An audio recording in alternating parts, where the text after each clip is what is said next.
Banyak sekali orang yang tahu tentang Tanah Lot, tapi sudahkah Anda tahu sejarah dari pura Tanah Lot yang sangat terkenal itu? Mari kita simak bersama-sama.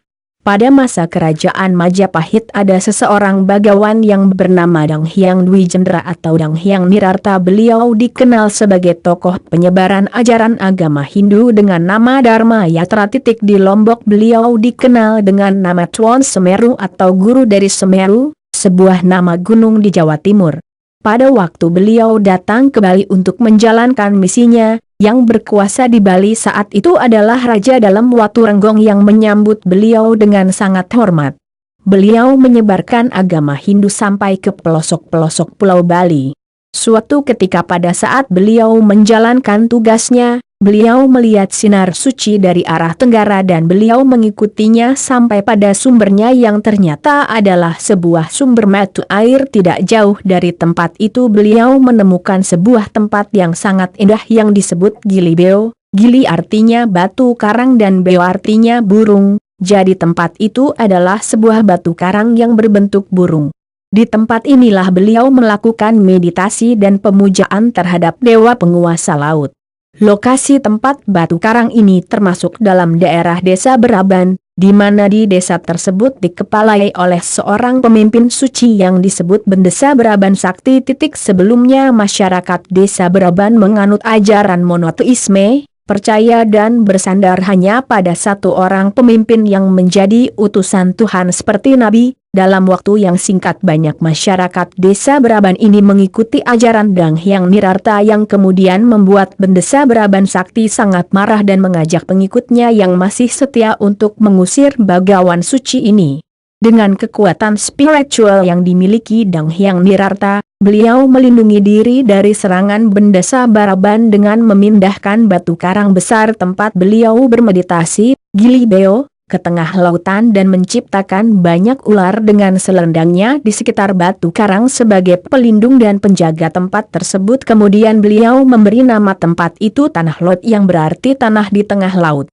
Akhirnya Bendesa Beraban mengakui kesaktian dan kekuatan spiritual dari Dang Hyang Nirarta, dan akhirnya Bendesa Beraban menjadi pengikut setia dan ikut menyebarkan ajaran agama Hindu kepada penduduk setempat sebagai tanda terima kasih. Sebelum melanjutkan perjalanan beliau memberikan sebuah keris kepada Bendesa Beraban yang dikenal dengan nama keris Jara Menara atau keris Ki Baru Gajah.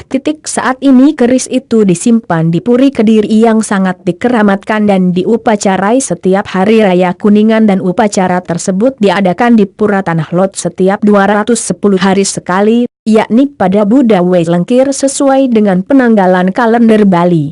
Pura di sekitarnya. Sejumlah pura yang ada di sekitar Pura Tanah Lot adalah Pura Pekendungan, Pura Penataran, Pura Jero Kandang, Pura Enjung Galuh, Pura Batu Bolong dan Pura Batu Mejan. Pura Pekendungan merupakan satu kesatuan dengan Pura Tanah Lot. Pada mulanya tempat ini bernama Alas Kendung, digunakan sebagai tempat meditasi atau yoga semadi, untuk mendapatkan sinar suci sebelum melanjutkan perjalanan. Di Pura Pekendungan terdapat keris sakti bernama Ki Baru Gajah yang memiliki kekuatan untuk menaklukkan penyakit tumbuh-tumbuhan di Bali. Keris ini merupakan anugerah Dang Hyang Nirarta kepada pemimpin Desa Beraban. Keris itu kini disimpan di Puri Kediri.